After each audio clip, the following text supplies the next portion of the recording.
খামারে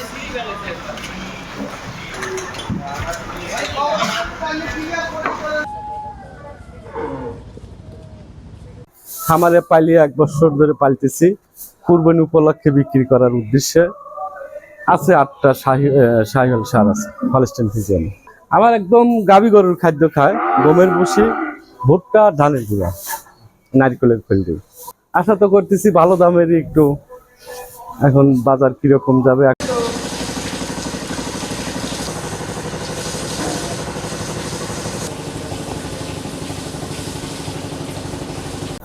গতবারের তুলনায় এবার একটু সারের দাম কম হবে বা কোরবানি কম হবে বলে মনে করে আশা করতেছি। তবে আমাদের যেহেতু ছোট বাচ্চা থেকে শুরু করে এবার আমাদের প্রফিট ভালো হবে, বাজার দর কম যাবে।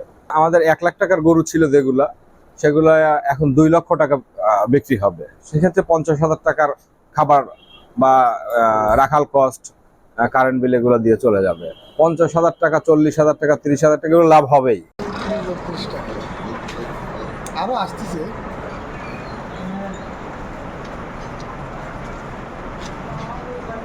এই গরুগুলা দীর্ঘ 1 বছর থেকে প্রস্তুতি শুরু করছি, সামনে কুরবানির ঈদ টার্গেট করে।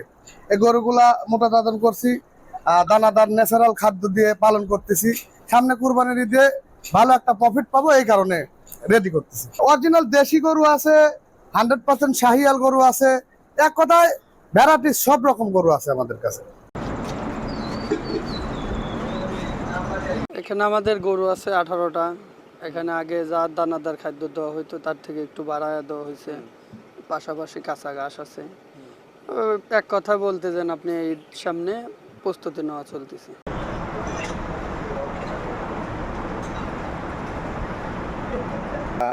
এবছর প্রস্তুত করছি 6,53,588টি গবাদি পশু আমাদের প্রস্তুত আছে।